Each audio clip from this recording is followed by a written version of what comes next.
Namaste everyone, welcome to second PUC physics class. We were in electromagnetic induction, correct? We studied Faraday's laws, Faraday's 2 experiments, correct? Welcome to the class. Hope you are doing well. Now we will study the Lenz's law. Very important law in electromagnetic induction, because already we have finished Faraday's laws, Faraday's 2 experiments, and Faraday said that the change in the magnetic flux induces an EMF, and the magnitude of induced EMF, that is what I want to mention, Faraday's law. And after doing all those experiments, Faraday came to know that Faraday's law of EMI, electromagnetic induction, he says that the magnitude of induced EMF, right, is equal to the time rate of change of magnetic flux. Suppose you have a coil, okay, and a galvanometer connected to that in order to detect current, and a magnet here moved forward and backward like this, north and south magnet. If it is moved forward and backward, the magnetic flux linked with this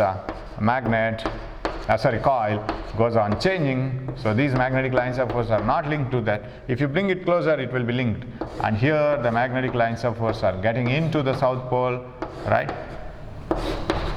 So like this. Of course they have to be closed, but we don't have a space. That's why you have an excuse to stop it here, but they are unbroken lines, they form closed loops. Okay, so whenever the magnet is moved towards the coil or away from the coil, the flux linked with the coil goes on changing. That is the main reason for inducing current. So the magnitude of induced EMF or induced current or induced EMF always flows when there is a change in the magnetic flux, and the magnitude of induced EMF is equal to the time rate of change of magnetic flux. It is with respect to time. The magnetic flux should keep on changing with respect to time. That time rate of change of magnetic flux, I wrote B because I want to say that it is magnetic flux which is changing, not the electric flux. So the time rate of change of magnetic flux induces an EMF. And suppose you keep the magnet here stationary, you know that there is a flux linked with the coil. We can't say there is no flux, there is, but that flux is a constant, that is not changing with time, so d phi becomes 0. So there is 0 by dt is d0, no induced EMF. Okay, now we will move on to the Lenz's law. Why this minus sign? Lenz says here there is a law of conservation of energy.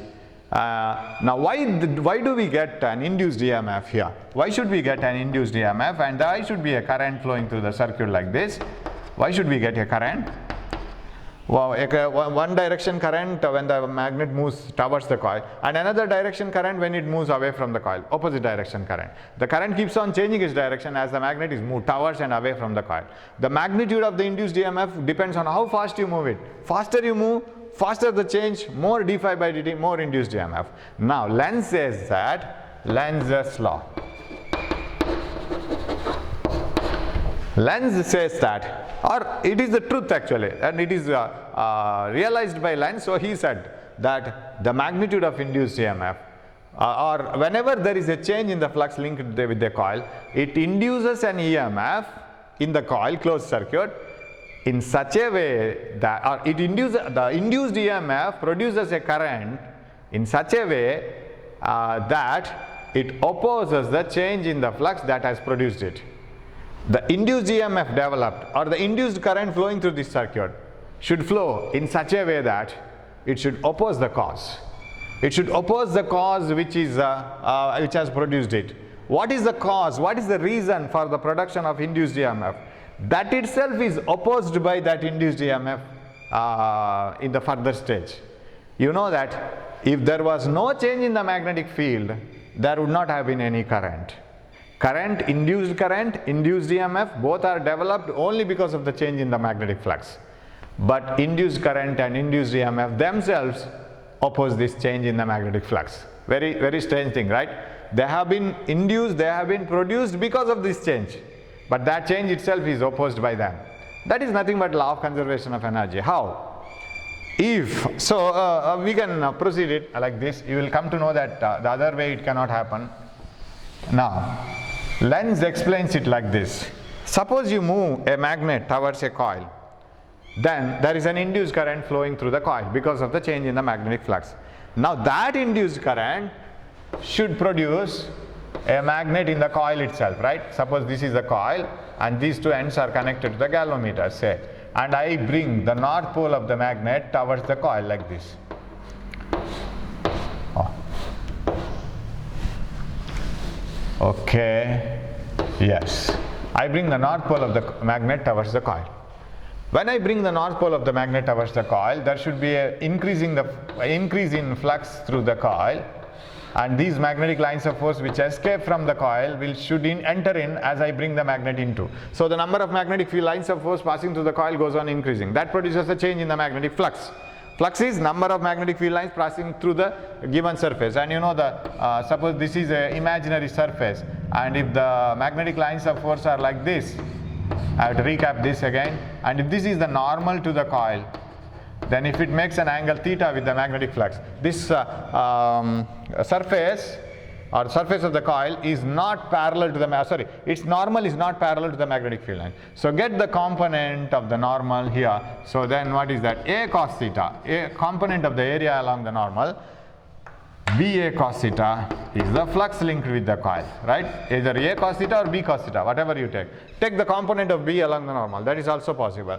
So magnetic flux linked with any coil is BA cos theta, and if it has many turns, that coil has many turns, then NBA cos theta. That's how we write total number of turns in the coil. Now, as you bring this magnet towards the coil, more and more flux is linked to the coil because more magnetic lines of force will pass through it. Now, that change in the flux induces a current, and that current flows through the coil. When this coil develops its own current because of the change in the flux, won't that current produce a magnetic field in the coil? Because you know that any current carrying coil produces a magnetic field at the center, at a distance on the axis, because it is a current loop now. And that current loop, of course, that current may be produced because of the change in the magnetic flux. Whatever it is, a current is flowing through the coil. It may be an induced current, and that current should produce a magnetic field here. Now, if this coil again turns into a magnet by itself by inducing a current I because of the change in the flux, what is this and what is this side? And how should the current flow? How should this current flow? Should it flow in the clockwise or anti-clockwise direction with respect to an observer? And what type of pole should be produced here? Whether this should be a south pole or a north pole, that is a thing. So now going back again, you know, how do you realize a north pole and south pole? Suppose this is a magnet, bar magnet say. Okay, this is north pole, this is south pole. If you are looking towards the north pole, you know that magnetic lines of force are coming out, and if you are looking towards the south pole, magnetic lines of force are going in and coming out. Isn't it? It's like this. So magnetic lines of force are directed like this, coming out of the north pole, going into the south pole. Now if you take a closed coil, I think I have written this so many times, but still I want to remind it once again. Pass a current through a coil. Now what type of current is this one? Is it clockwise?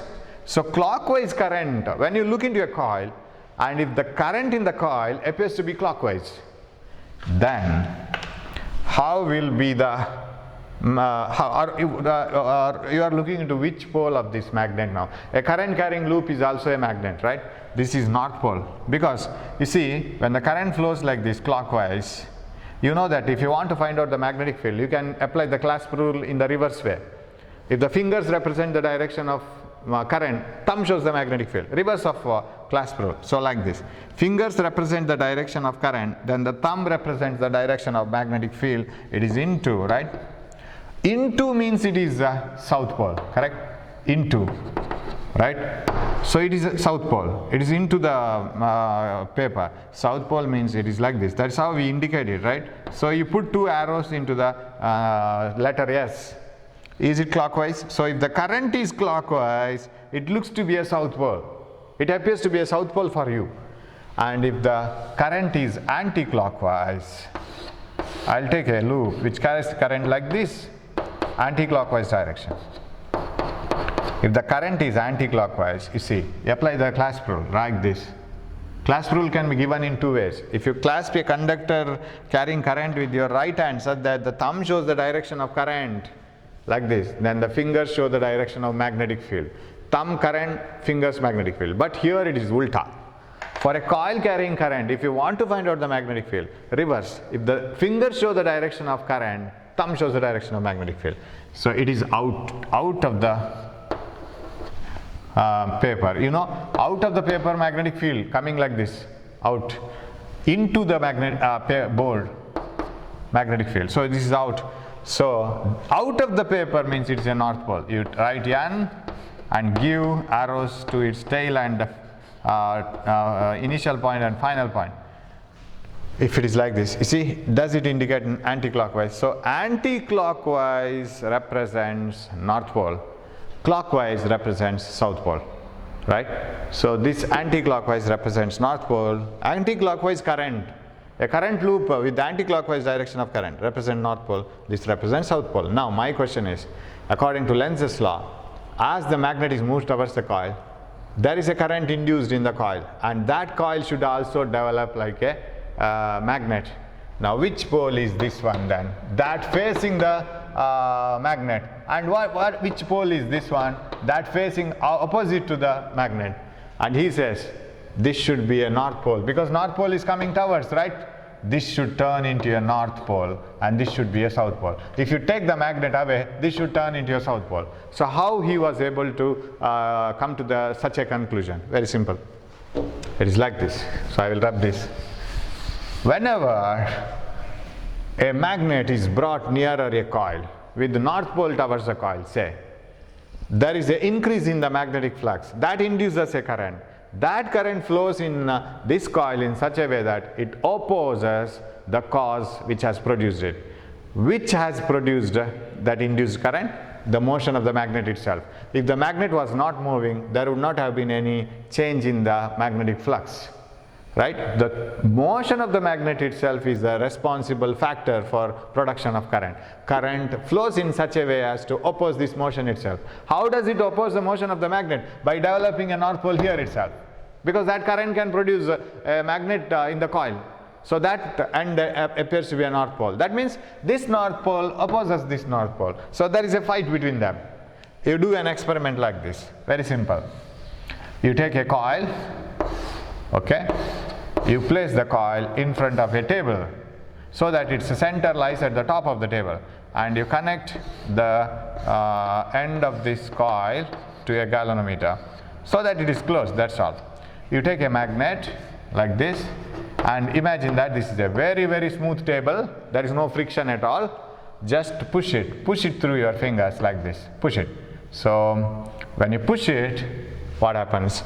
The north pole starts moving towards the coil. So the axis of the coil is like this. North pole moves towards the coil. As it moves towards the coil, the magnetic flux increases. As the magnetic flux increases, there is an induced current. The induced current here should flow in the anti-clockwise direction, because it should act like a north pole. So it should act like a north pole, and the current should flow in the anti-clockwise direction like this. And as the current flows in the anti-clockwise direction, this turns to be a north pole, and this north pole opposes this north pole. What happens to the velocity of the magnet now? Imagine that you are not pushing the magnet with a constant force. You are just pushing it once and leaving it by itself. You are giving the energy, some amount of energy, kinetic energy, and leaving the magnet by itself. Now what happens to the situation now? As the magnet gains energy from our applied force, it keeps on moving forward. But as it moves forward, flux increases and induced current flows. According to Lenz's law, the induced current through the coil should flow in such a way as to it has to oppose the cause which has produced it. That is change in the magnetic flux. And north pole motion has produced current, and current develops a north pole here and opposes it. What happens to the speed of the magnet? Speed of the magnet should go on decreasing. As the magnet moves with lesser and lesser speed because of the repulsive force experienced by this north pole of the coil, what happens to the effective speed of the magnet? Its speed goes on decreasing because there is opposition, right? Because they keep on repelling. Speed of the magnet decreases. The change in the magnetic flux, rate of change of magnetic flux decreases. You have this formula, right? d phi by dt.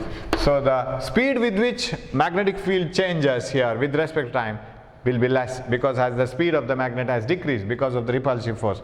When the rate of change of magnetic flux is less, induced EMF is less, induced current is less. Now this turns into a weaker north pole, but still it will oppose this one. As it opposes, the speed of the magnet again decreases. As the magnet moves towards the coil little by little, this north pole keeps on repelling it, and as it moves with lesser speed, induced EMF is less. As induced EMF is less, this north pole will also be a weaker north pole by strength.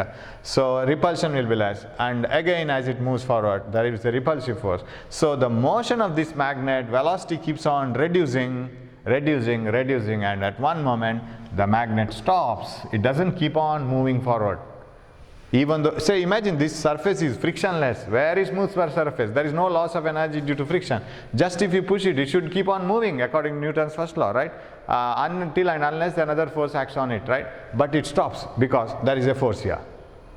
That means, according to Lenz's law, the induced EMF developed will produce a current in such a way as to oppose the change in the magnetic flux that has produced it. This sentence, I am taking so much of time in explaining this because I am not just troubling you. You must be aware of all these words and sentences. You have to put in the same way in the examination. I don't say that you have to by heart it. You should know the meaning of this. That is very important. The induced EMF developed in the coil produces a current in such a way as to oppose the change in the magnetic flux which has produced it. This induced current is produced because of the change in the magnetic flux. That induced EMF develops that current in such a way that it opposes this motion itself. So, and why do you say that it is law of conservation of energy? Sir, if this north pole is pushed towards the coil, this end of the coil must be a north pole. They will repel each other and finally the magnet will come to a stop, right? Okay, magnet stops. After magnet stops, what is the situation? Will this north pole keep on repelling the magnet away? That is another doubt we have usually. Imagine that this is pushed on a smooth, horizontal, frictionless surface. North pole is pushed once. I will push it once. North pole starts moving forward. As it moves forward, flux is changed, current flows, and this develops as a north pole according to Lenz's law, because that north pole should oppose this one. As this north pole opposes this one, the speed of this one goes on decreasing. As the speed decreases, rate of change of flux will be lesser and lesser. So this also turns to be into a weaker north pole. When the magnet comes here and stops, say it has stopped. As the magnet stops, what happens? Whether this north pole repels the magnet back and the magnet moves away? No. Because when the magnet comes here and stops here, everything has been collapsed. Why? When north pole of the magnet stops moving, what is the flux linked with the coil? It is a fixed flux. It doesn't change with time. There is a flux linked with the coil. I don't say that there is no flux. There is a flux, but it is not changing with time. It is a fixed flux now. What is the value of induced EMF when the flux is fixed? When it is a constant, no induced EMF, because there is no change in the flux. So when the magnet comes with the lesser and lesser speed because of the repulsion and comes to a stop, there is no flux change here. No flux change means no induced current. This will no longer be a magnet then. There is no north pole at all. There is nothing to repel, right? So there is no question of moving back. So this magnet moves and comes to a stop. By that time, this north pole has become weaker and weaker, and finally it shows, and it will be. Finally, this will be having no magnetism at all, magnetic field at all, because this has stopped. Everything has been stopped now. So whatever energy you have pushed it, with that much of energy it has moved forward and it has stopped. That's all. So Lenz calls it as a law of conservation of energy. Okay? Why? Because, how do you say that the Lenz's law is true? So statement is very important. What is Lenz's law? The induced EMF developed in a coil produces a current in such a way as to oppose the change in the magnetic flux which has produced it. The change in the magnetic flux is the one reason which has produced that induced current. Induced current itself opposes that change. Now suppose, imagine that This is the coil connected to the galvanometer, and this is the table where you are pushing the magnet, north pole and south pole here. If you push this magnet like this, we say that this end of the coil develops into a north pole such that it carries the current in the anti-clockwise direction like this. This end turns to be a north pole. That is what lenses say. That's in that way this north pole motion is opposed by this coil. Because that itself, motion itself is a responsible factor for production of current here. So that itself is opposed and current reduces to 0. Now, if Lenz's argument were not true, because we have only two options. If Lenz's law is not true, then this should have been the south pole, isn't it?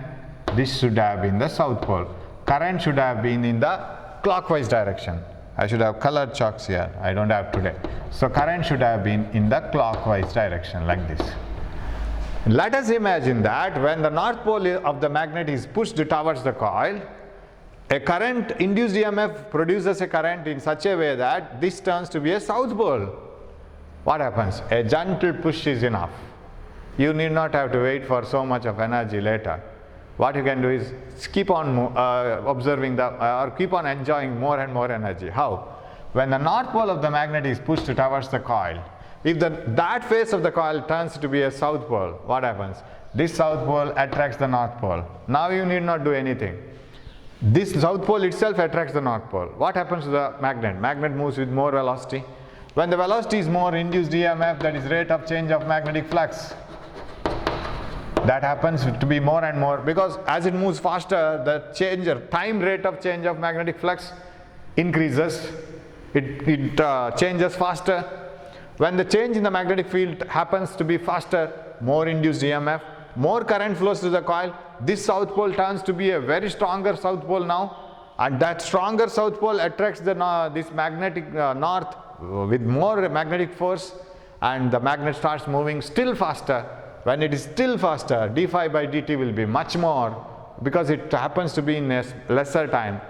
Induced EMF is more here. Where more induced EMF produces more current, more stronger south pole, more stronger attractive force. So this is a cumulative action, right? The stronger and stronger magnetic pole here, the magnetic field created by the coil, attracts the magnet with the stronger and stronger force. Magnet starts moving with more and more velocity. The change in the flux, rate of change of flux becomes more and more induced EMF. So you can keep on saying the same sentence till evening, repeated.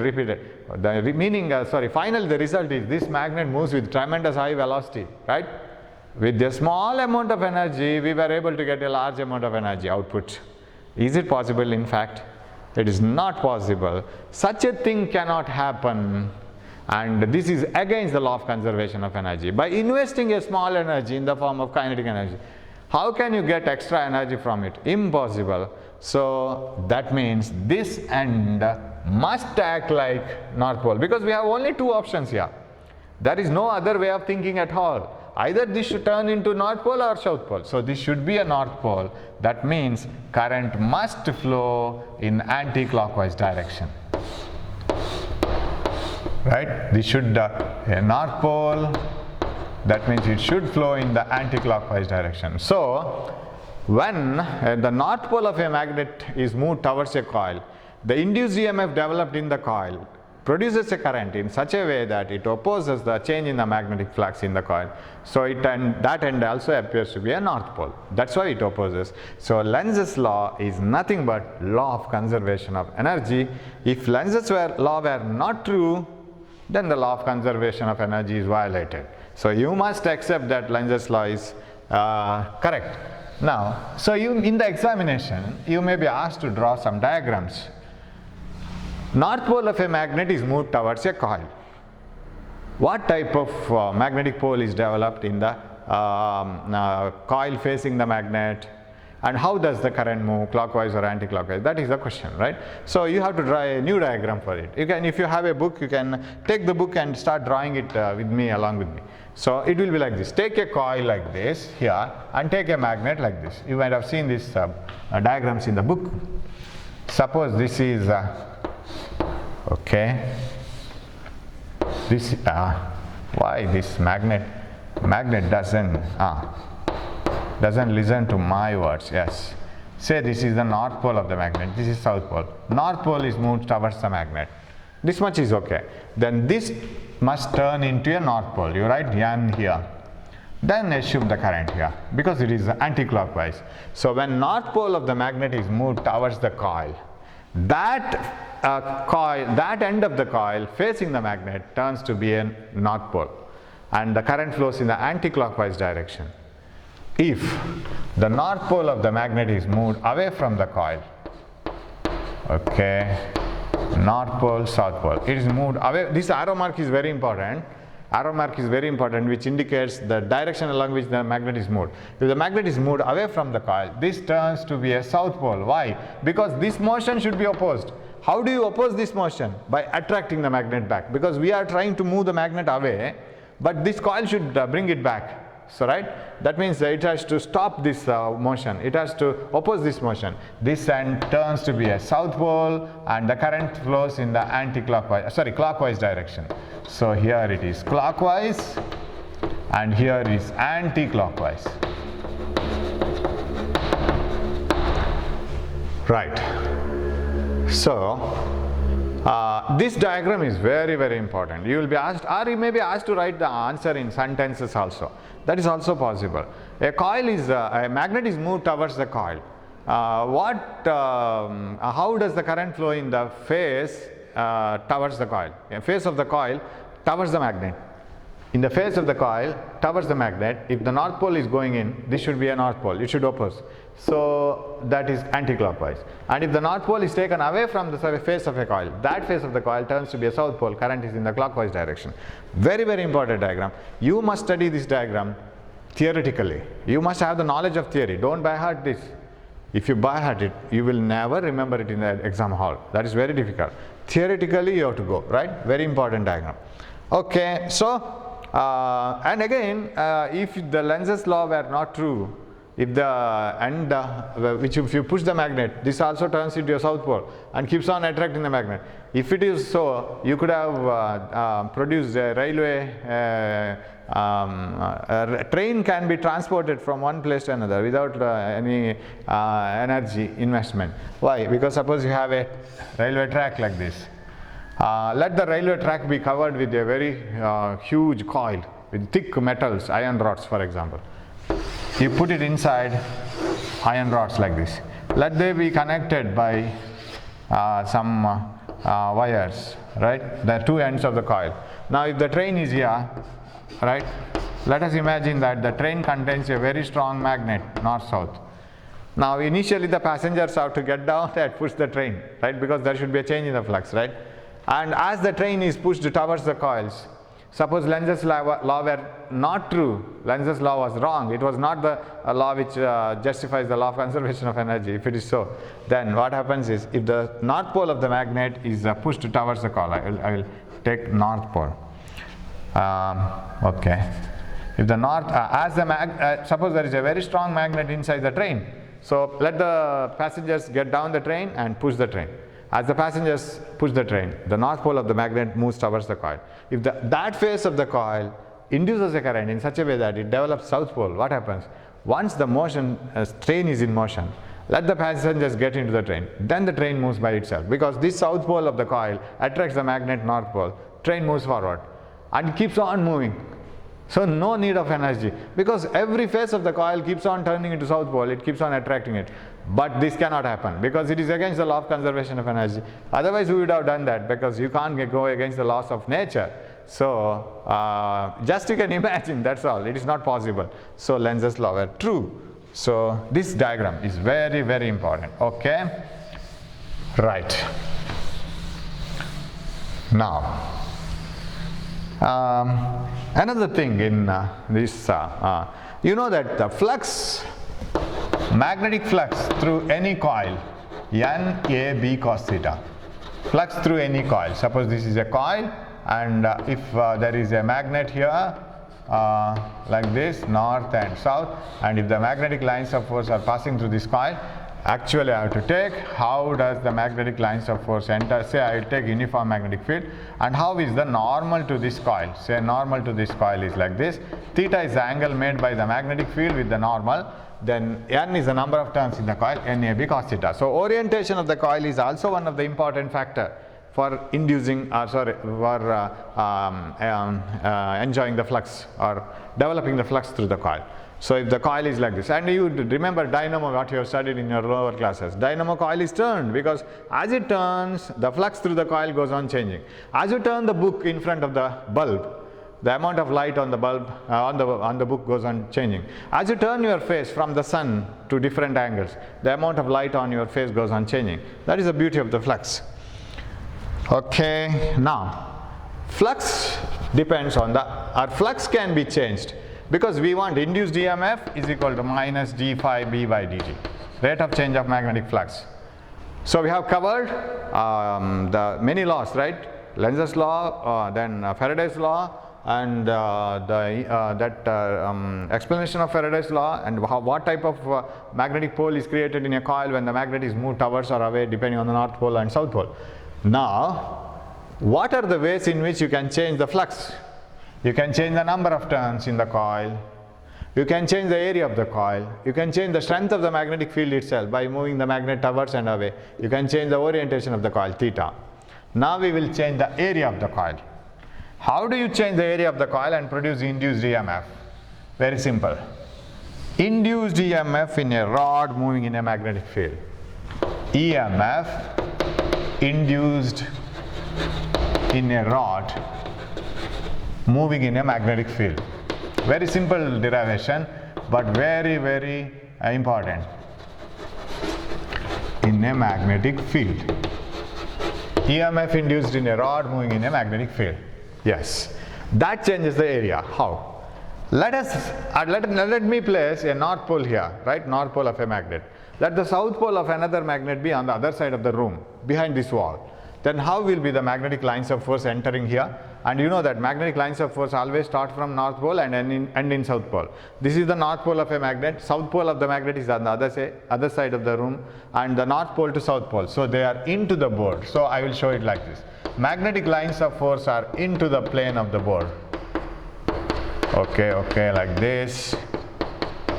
Right. Now I will develop a metallic frame like this. A metallic frame like this kept in the magnetic field. It is not closed. Oh, I should have had actually color chalk now. It would have helped me a lot. Okay, I will bring it. I will get it, I think. Okay.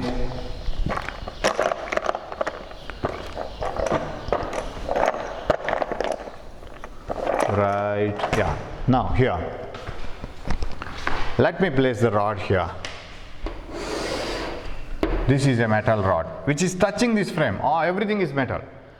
This metal rod touches this frame. I'll name them P, Q, R, S, like this. Now, it's a closed circuit now. And what is the amount of magnetic flux passing through this coil? These are the magnetic lines of force passing through the coil, isn't it? I will increase the flux. So like this, so that I can see many magnetic lines of force passing through the coil. Now, the number of magnetic field lines passing through the coil is only through this area, right? Now, let L be the length of the coil. I will call this as length, and this breadth I will take it as X. Now remember, this metal is not a part of this one. This is touching it like this. So there is a metallic contact, and I can move it like this. So this rod PQ can be moved left or right. As it is moved, you know that the area of the coil goes on changing, isn't it? So the number of magnetic lines of force passing through the coil go on changing. As I move it, as the rod is moved, when the rod is here, what happens? Area changed. Now the closed circuit is only up to this. This will be open, because when this is open, it is not a closed part. Only this is the closed part.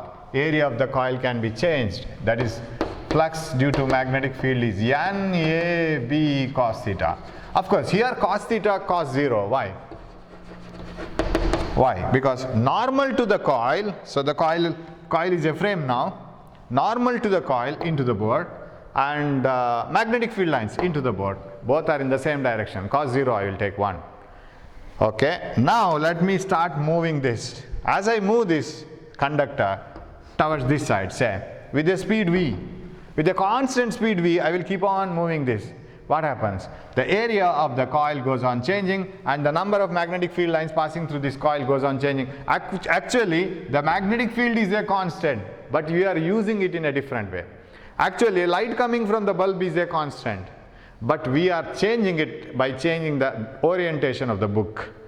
Fixed amount of light coming from the bulb, but book orientation theta changes the total light falling on the book. Similarly, when I move this conductor, this rod PQ over this frame, that is the PQRS, towards this, the area of the coil closed circuit goes on changing. You have only this much closed circuit initially. When this rod comes here, this is the only area of the closed circuit.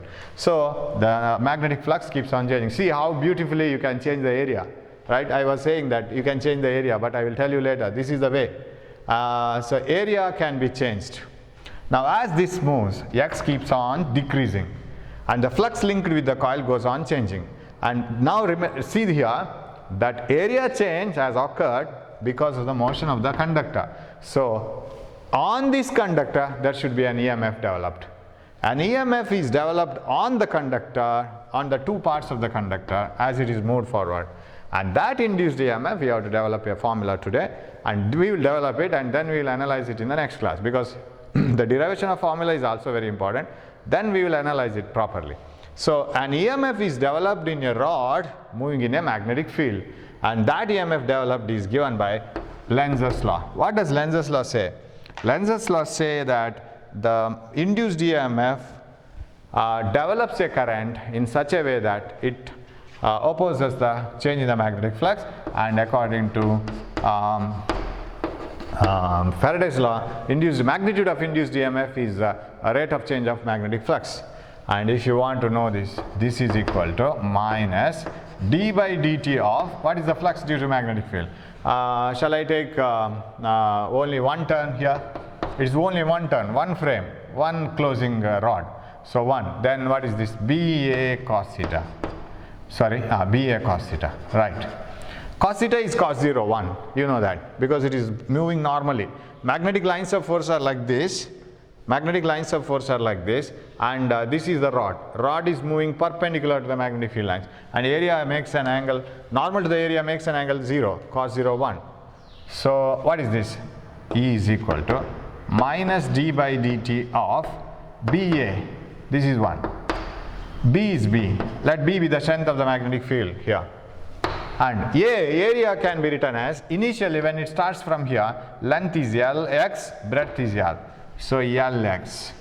Now remember, as I move the rod towards this side, L keeps itself fixed, but X keeps on changing. So what has to be differentiated? Only X. So shall I write it here? Induced EMF is equal to B L minus dx by dt. Correct? D by dt of BLX. BL are constants. The strength of the magnetic field is constant, but whatever is entering through this area keeps on changing. That is because of the change in X. X keeps on decreasing. Now I will write induced EMF in a rod moving in a magnetic field is BLV, where V itself is minus dx by dt. Why? Because it is moving in minus x-axis. We can take it as minus dx by dt, because rate of change of that displacement for the rod along this x-axis, it is minus x. So I will take it as minus dx by dt itself as V. So induced EMF in a rod moving in a magnetic field is BLV. Very simple derivation. Of course, this is not over. I am going to analyze it. What is the polarity of the induced EMF developed here? In what direction current flows? Which is plus and which is minus? All these things have to be discussed in the next class. Now this formula, of course, maybe for 3 marks. Using Lenz's law and Faraday's law, derive an equation for a EMF induced in a rod moving in a magnetic field. Now, if you go back to that terrestrial magnetism, Earth's magnetic field, see in what way this can be used. Earth's magnetic field, if it is like this, it can be split into 2 parts. One is horizontal component of Earth's magnetic field. Shall I rub this? Because this is a very easy derivation. Okay, horizontal component of Earth's magnetic field, and another is vertical component of Earth's magnetic field. That means this vertical component is like this everywhere, correct? Now you take a rod. move it in a space like this, won't it develop an EMF across it? Yes. Why? Because it is cutting the vertical components of Earth's magnetic field, which is very similar to this condition here. This condition is magnetic field is into the board and the rod is moving like this. Here the magnetic field is vertically downwards, vertical component of Earth's magnetic field, and this rod is moving like this. So you will get some very peculiar problems, very easy problems. An aeroplane is moving with a certain speed above the ground. The wings of the aeroplane are having a span, a distance of so much. You can take the wings of an aeroplane as a rod, and that is moving on the and cutting the magnetic vertical component, of course, vertical component of Earth's magnetic field like this. They are cutting it, and you can apply BLV formula, induced EMF. What is the EMF induced in the two ends of the wings of an aeroplane? It is true, it is true. And if you connect a galvanometer across the two wings of the aeroplane, of course, how do you do that? I don't know. You connect two wires to the wings of the aeroplane and bring the two wires inside. And once the aeroplane starts moving, connect a galvanometer or a voltmeter, you will get a very small voltage. That is induced EMF. That induced EMF is BLV. B is the strength of the vertical component of Earth's magnetic field, right, ZE, and L is the length of the aeroplane wings, and V is the speed of the aeroplane. You can apply it in such cases. Also, you can apply it in the case of a train. When the train moves, its axle cuts the vertical component of Earth's magnetic field. Again, you can apply the formula. So such problems, this is helpful. Okay, so that is the way of getting the answer. We will analyze it, where is the potential, positive, negative and all. But these things are very, very important for the examination point of view. You don't have a very huge derivation in this chapter. And this is also important for the next chapter also, to have a connection. Next chapter is an extremely important chapter and very easy also. Whatever you have studied in current electricity, you can have so many things in that as it is here. But it is an AC circuit, there we have studied DC circuit. So please follow these things very carefully, which are very, very important. I have been repeating this again and again because I don't know whether you are watching the classes or not.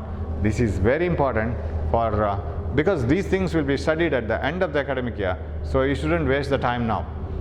If you utilize the time now, you may have certain extra time at the end of the academic year.